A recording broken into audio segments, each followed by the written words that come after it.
A continuación, procederemos con el diseño de un compensador de atraso basado en el análisis del diagrama de Bode. La situación que tenemos es la siguiente. Este sistema, con esta forma,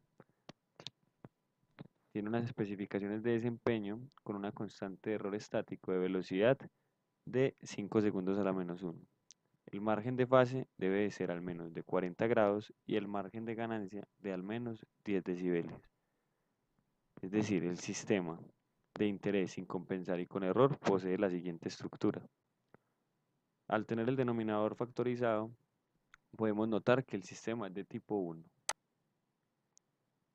La forma general de un compensador de atraso es esta, donde el 0 se encuentra ubicado en 1 sobre tau y el polo en 1 sobre beta tau. Beta es el factor de separación entre el polo y el 0. El primer paso es corregir el error en estado estacionario. Como ya se mencionó, el sistema es tipo 1 y se requiere, antes de compensar el sistema, conseguir estabilizarlo en lazo abierto. Utilizando el teorema del valor final, podemos encontrar que la ganancia debe de ser de 5. El segundo paso consiste en analizar el diagrama de Bode del sistema con el error estático de velocidad corregido. Nótese entonces que el margen de fase del sistema está al menos 13 grados, por lo que es inestable. Ahora entonces se debe calcular o buscar el valor de frecuencia en donde se tenga un ángulo de fase de menos 180 grados más el margen de fase deseado, que son 40 grados, más 12 grados de compensación por el cambio de fase. Esto nos da un valor de menos 128 grados, que es donde se debe ubicar la frecuencia de cruce de ganancia. La frecuencia de cruce de ganancia, en nuestro caso, corresponde a 0.05 radianes por segundo, ya que aquí se encuentra multiplicado por 10 a la menos 1.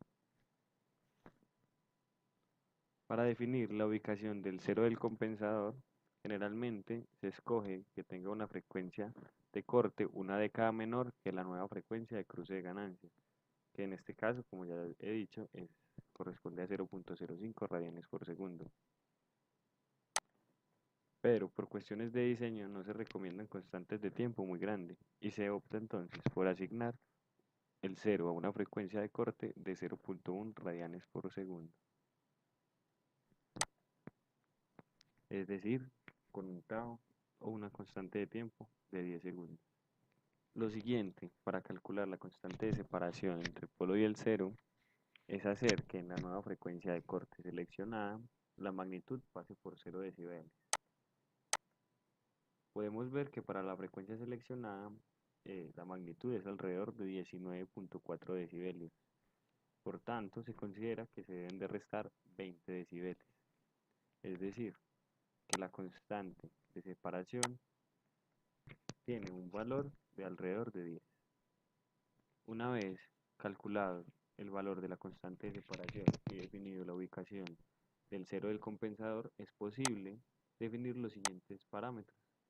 Es decir, el polo del compensador, que se encuentra con un valor de 1 sobre beta tau, y definir la ganancia del compensador en función de la ganancia hallada para la corrección del error estático de velocidad y de la constante de separación. Es decir, que la ganancia del controlador es de 1 medio, la ubicación del polo es de 1 sobre 100 y la ubicación del 0 en 1 sobre 10, teniendo así la estructura final del compensador.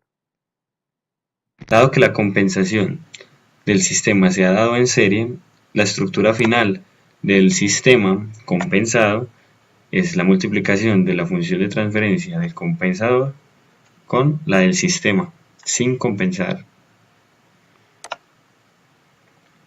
Podemos notar que al evaluar el diagrama de Bode, el margen de ganancia y la ganancia de fase se encuentran adecuadas a las especificaciones del ejercicio, lo que nos permite validar el diseño del compensador.